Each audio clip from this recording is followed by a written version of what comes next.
Një zëri politika shqiptare dhe institucionet ndërkombëtare kanë dënuar vrasjen e gjyqtarit Astrid Kalaja, krimi ndodhur brenda sistemit të drejtësisë dhe që ka tronditur opinionin publik duke e cilësuar si një prej ngjarjeve më të rënda të 3 dekadave të fundit. Kryeministri Edi Rama në një reagim në rrjetin social X shkruan: ngushëllime vllazërore familjes së gjykatësit të ndjer Astrid Kalaja dhe u pret në paqe. Agresioni kriminal mbi gjykatësin kërkon padyshim përgjigjen më ekstreme ligjore ndaj agresorit, por kjo tragjedi kërkon një reflektim për sistemin e sigurisë së brendshme të gjykatave, e cila përveç se sipas ligjit kërkon disa pajisje teknologjike, nuk mund të mbetet një çështje zgjedhjeje mes policish private në emër të pavarësisë së gjyqësorit. Ndërkohë kjo ngjarje tragjike besoj se është argumenti më i pakundërshtueshëm për të mbështetur ashpërsimin domethënës në kodin penal të dënimit për armbajtjen pa leje dhe ngushtuar maksimalisht hapësirën për lojra me afatet në dëm të mbrojtjes prej zjarrit të armëve të paligjshme. Lutem gjithashtu që ky moment kaq tronditës të nxjisë edhe një reflektim për lehtësinë me të cilën trajtohet rëndomtë armbajtja pa leje në procese gjyqësore, përfundon Rama.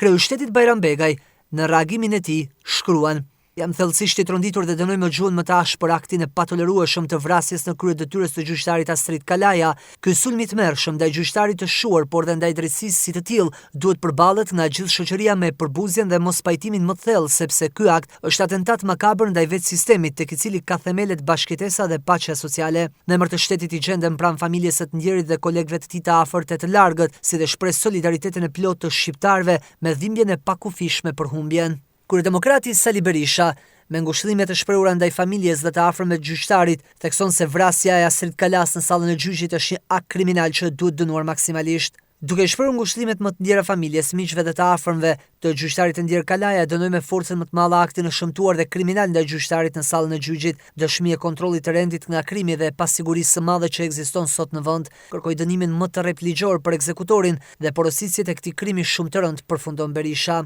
Edhe misioni OSBE ODIHR reagoi për ngjarjen, ku në rrjetin social Facebook shkruan: jemi thellësisht të tronditur dhe të hidhëruar nga të shtënat me armë brenda gjykatës së apelit në Tiranë që i morën jetën gjyqtarit Astrid Kalaja dhe plagosën 2 persona të tjerë. I shprehim ngushëllimet tona familjes dhe kolegëve të gjyqtarit Kalaja dhe urojmë shërim të shpejtë plagosurve. Prezenca OSBE-s në Shqipëri dënon me forcë këtë akt të dhunshëm. Sulmet kundër gjyqtarëve janë sulme të drejtpërdrejta ndaj shtetit të së drejtës dhe institucioneve demokratike, ndërsa rrethanat e plota të sulmit janë ende në hetim. Ne mirëpresim arrestimin e shpejtë të autorit të dyshuar dhe theksojmë rëndësinë e garantimit vendosjes së drejtësisë përmes një procesi ligjor të plotë të shpejtë. Prezenca solidarizohet me komunitetin gjyqësor të Shqipërisë dhe mbetet e përkushtuar të mbështesë përpjekje që forcojnë sigurinë dhe pavarësinë e sistemit gjyqësor, përfundon reagimin e saj OSBE.